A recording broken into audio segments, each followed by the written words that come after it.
D'être en direct sur CNews avec nous. Vous êtes député La France Insoumise de Gironde.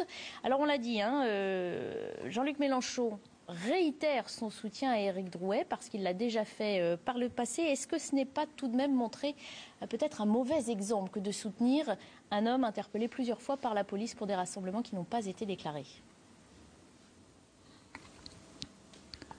Est-ce que c'est un mauvais exemple que de soutenir une colère légitime de gens qui se battent aujourd'hui pour vivre dignement, pour lutter contre la vie chère et avoir des revenus qui correspondent au travail qu'ils fournissent ou avoir simplement accès à l'emploi? Je ne crois pas que ce soit le cas. Donc il faut redonner un petit peu de raison et de sens aux mots que l'on utilise.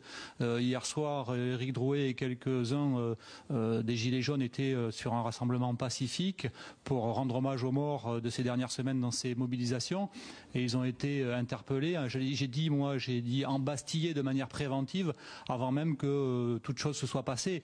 Donc est-ce que on est dans un fonctionnement normal d'une démocratie où toute opposition politique et toute parole dissonante ne peut pas être exprimée sans qu'on soit préventivement embastillé et arrêté? Moi, il me semble qu'il y a une dérive grave et que je dénonce fermement.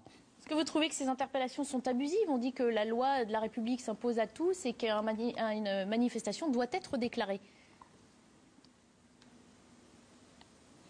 Oui, appliquons la loi. Il ne s'agissait pas d'une manifestation, visiblement, d'après ce que j'en ai vu et ce que j'en ai su et ce que j'ai pu avoir comme information et recouper comme information.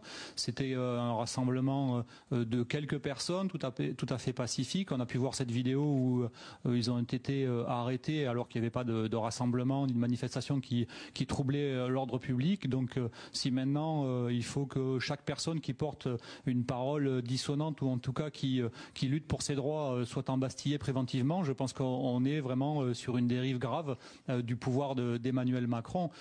Quant aux raisons fallacieuses qui sont avancées, port d'armes...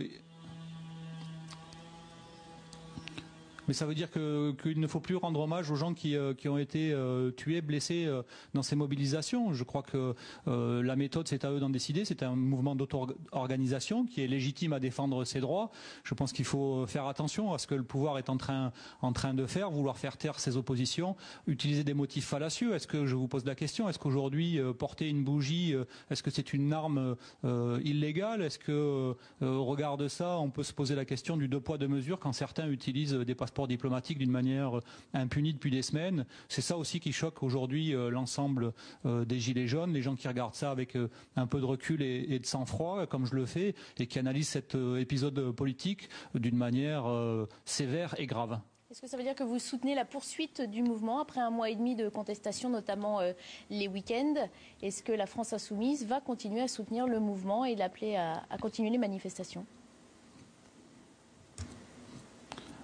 Mais écoutez, la question qui se pose, elle est encore plus prégnante aujourd'hui. Est-ce que la justice sociale, est-ce que la justice fiscale, est-ce que la justice tout court, elle est aujourd'hui la même selon qu'on s'appelle Éric ou Alexandre, Drouet ou Benalla? Est-ce que la justice fiscale a été mise à l'ordre du jour? En tout cas, c'est pas le message qu'a envoyé le président de la République lors de ses vœux.